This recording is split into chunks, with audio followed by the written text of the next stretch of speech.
If you love me, keep my commands.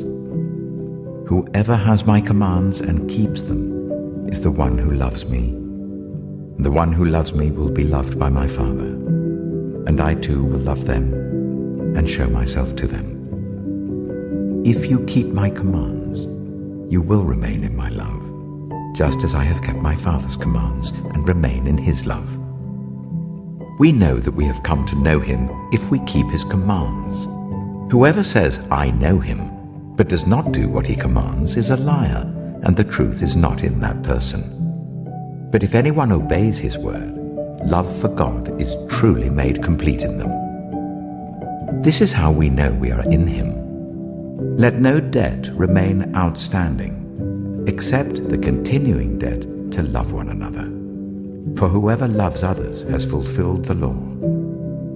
The commandments, you shall not commit adultery, you shall not murder, you shall not steal, you shall not covet, and whatever other command there may be, are summed up in this one command: love your neighbor as yourself. Love does no harm to a neighbor. Therefore, love is the fulfillment of the law. Love is patient. Love is kind. It does not envy. It does not boast. It is not proud.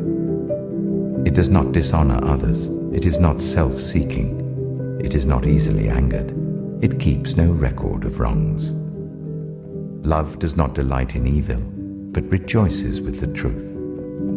It always protects, always trusts, always hopes, always perseveres. Love never fails.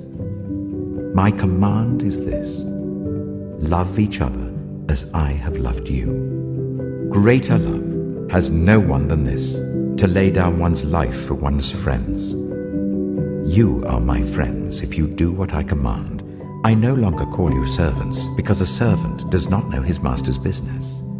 Instead, I have called you friends, for everything that I learned from my Father I have made known to you.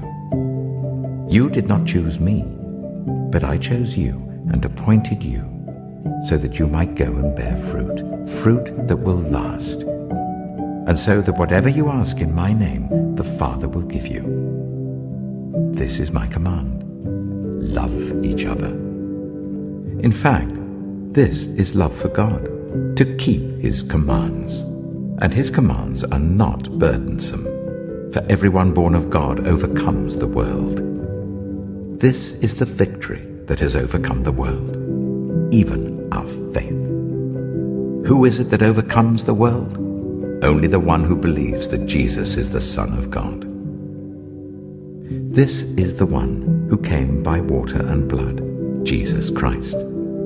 He did not come by water only, but by water and blood. And it is the Spirit who testifies, because the Spirit is the truth. For there are three that testify: the Spirit, the water, and the blood, and the three are in agreement. We accept human testimony, but God's testimony is greater, because it is the testimony of God, which he has given about his Son. Whoever believes in the Son of God accepts this testimony. Whoever does not believe God has made him out to be a liar, because they have not believed the testimony God has given about his Son. And this is the testimony: God has given us eternal life, and this life is in his Son. Whoever has the Son has life. Whoever does not have the Son of God does not have life. I write these things to you who believe in the name of the Son of God, so that you may know that you have eternal life. This is the confidence we have in approaching God, that if we ask anything according to his will, he hears us. And if we know that he hears us, whatever we ask, we know that we have what we asked of him. If you see any brother or sister commit a sin that does not lead to death, you should pray, and God will give them life. I refer to those whose sin does not lead to death. There is a sin that leads to death. I'm not saying that you should pray about that. All wrongdoing is sin, and there is sin that does not lead to death.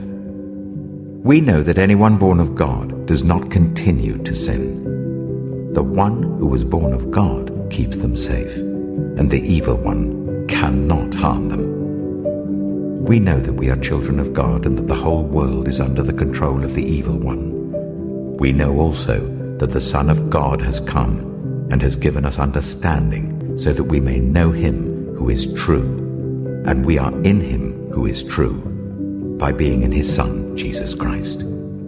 He is the true God and eternal life. Dear children, keep yourselves from idols. For I command you today to love the Lord your God, to walk in obedience to him and to keep his commands, decrees, and laws. Then you will live and increase, and the Lord your God will bless you in the land you are entering to possess.